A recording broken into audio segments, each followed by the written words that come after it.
here we are. Come on in at the Buffalo Fly-In. Oh, fun.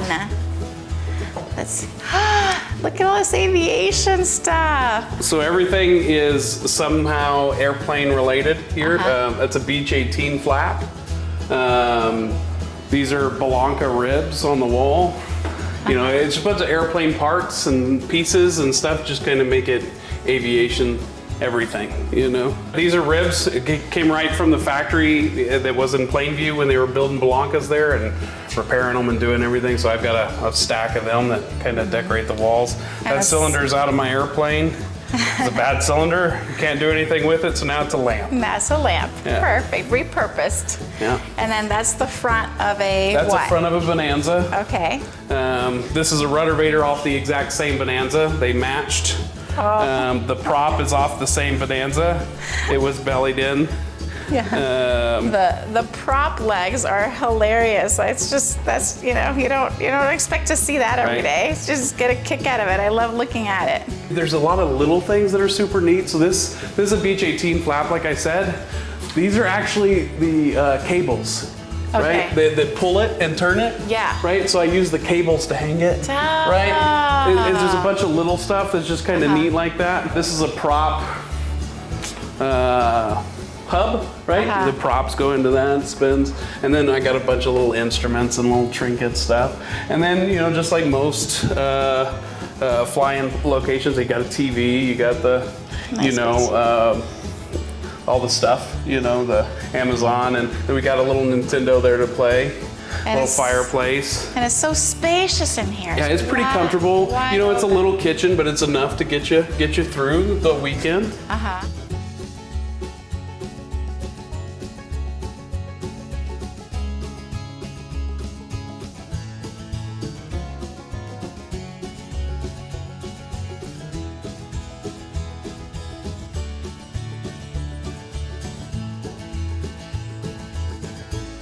And we just kind of went with the basics and kept with the theme as much as we could.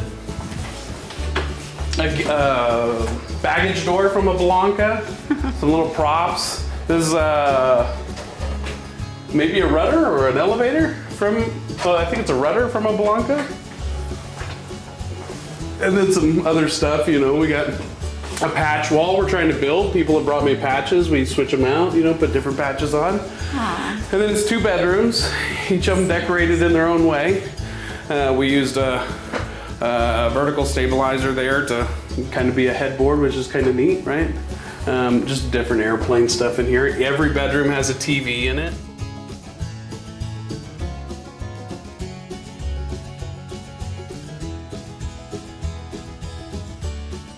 And there's good Wi-Fi and all that stuff. For the guys, there's a really fun thing in the corner. Oh, the yeah. guys would really love that there. I started to take it out when we first started doing this, and then I was like, you know what, I love this urinal. Yeah. And it's very convenient.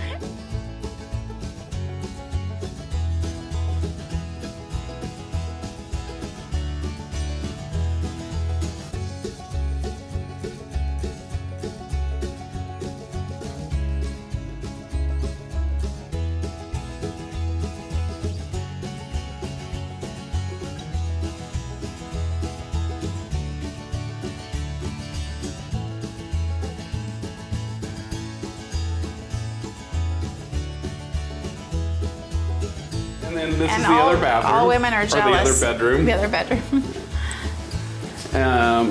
And same thing, TV, you know, the basics of what you need, and airplane pictures, and my airplane on the wall.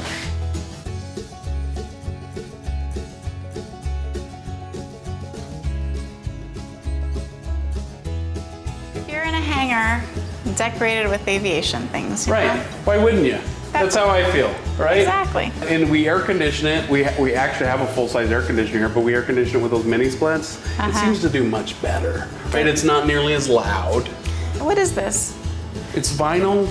Oh, I see. You know what I mean? So The machine that cuts it out, Right, like the little machines. Yeah, that's A Cricket. Okay, Yeah, that's... so she made that with her Cricket, and then a friend of mine designed the Buffalo Airport logo for us. One thing we do that most people don't do is we have local beers. We have a brewery here called Pondicetta. and they're friends of ours. They're airplane people. Oh. So we stock the fridge with like at least 2 or 3 flavors of pancetta all the time.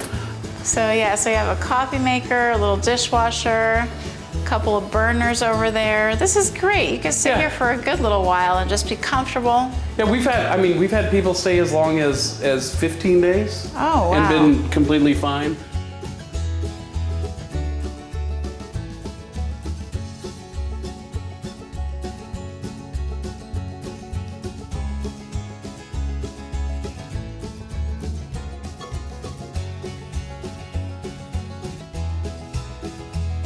There's a washer and dryer out here. It's not in this space. We separated it. And there's another bathroom. Oh. There's a hanger bathroom. Oh, let's look at that. Wow, look at this great big hanger. Oh my goodness. This is my oasis, right? And I always tell the guys that stay here with their wives, there's another bathroom in the hangar. Because if it's just one bathroom, they're gonna be getting ready in the morning and you're gonna need to pee. Can't get to the urinal, so you can come around. And there's a whole nother bathroom, right? Let's go look at that. Yeah, why not? I always tell it's the men's restroom. I keep it clean, but it's basic bathroom, perfect, and then a washer and dryer for if anybody. Oh, that's convenient. You're gonna be here for a while or something like that. So as you can tell, it's a hanger. It's got tools. It's active. I have at least 3 airplanes in here at any given day. The guy in the back, he doesn't fly very much. I fly twice a week. And then this 150, one of us takes it out about once a week. We've got about 2 guys that are still in it. And then this is kind of like the event space hangout area. We've got it where guests can come and stay and hang out over here if we don't have any other kind of event going. Or they can have big events here. We have parties and stuff like that here, and family gatherings. It's great for kids' birthday parties.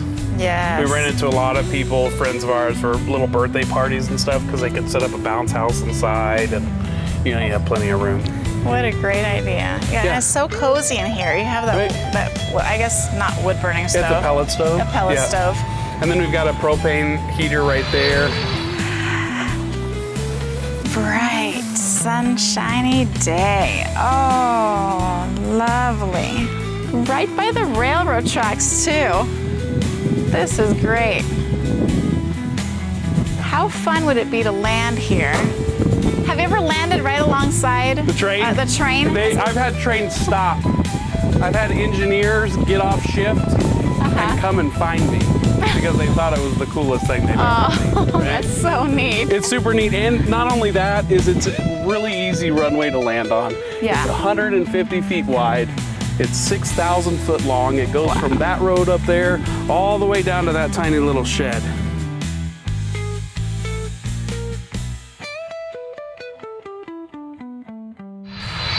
Good morning, everyone. Today is April 21st, 2025, and we are here with John Keeler, amazing man in aviation, very important. His work, everything that he does for the aviation community. John manages 3 airports and is just aviation entrepreneur. It's just so fun to hear all the things that he's up to, and we'd like for you to tell us more about that. Sure. So, my day job for a living is I'm an aviation director and an FBO manager. We've got 2 full staff FBOs. One in Amarillo, Texas, called Tradewind, and it's at the Tradewind Airport. And then we have one in Plainview, Texas.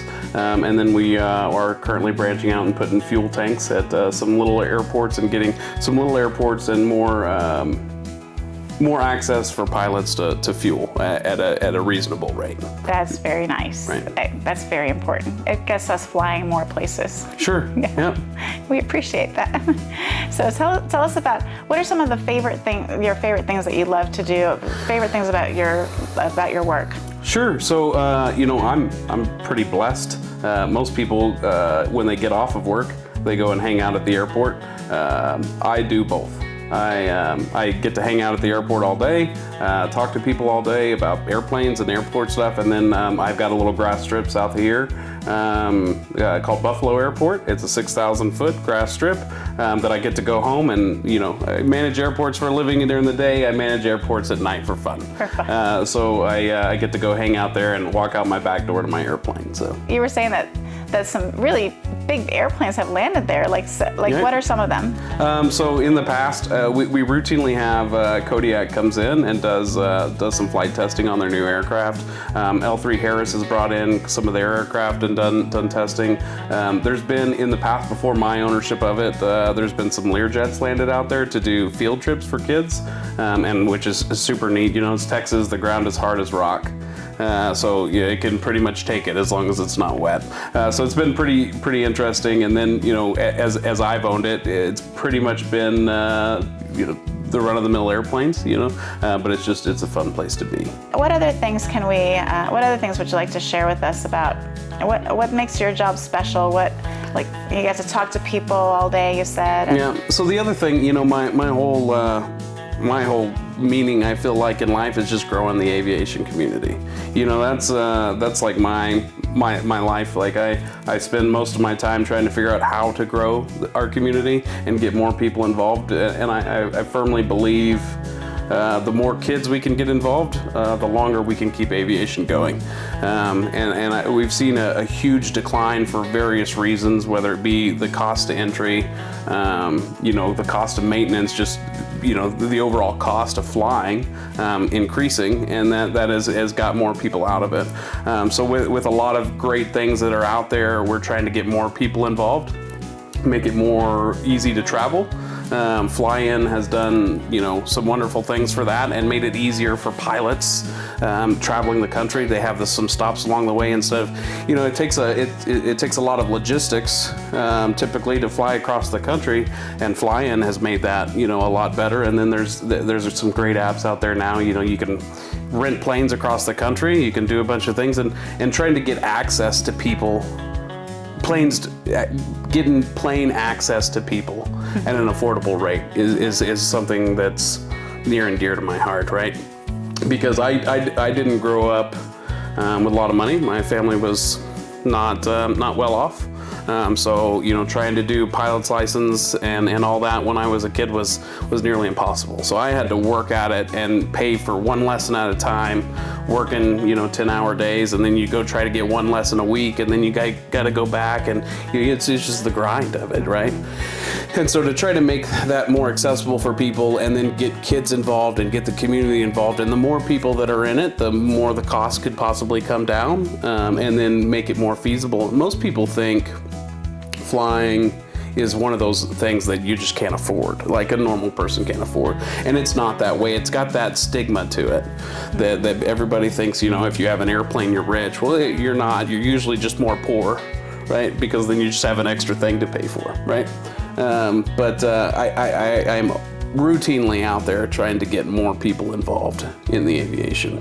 I love it. That's so honorable of you. That's what we're all trying to do. Right. That's part of the reason that I'm taking flying lessons right now, is to inspire more people of any age, really, but especially the young people, Right. to be an example. If they see that somebody my age can do it. You were talking about that restaurant. You're talking about Shelby's. Yes. Right here in Tradewinds. Right. Yes. Shelby's is about as good as it gets. Trust me, I've been to a lot of airport diners, and there's not many better than Shelby's. It's just good, wholesome food. You get great breakfast. It's open 6 days a week. They're not open on Sundays, but they're open every other day of the week, and then they're open for Thursday night and Friday night for dinner as well.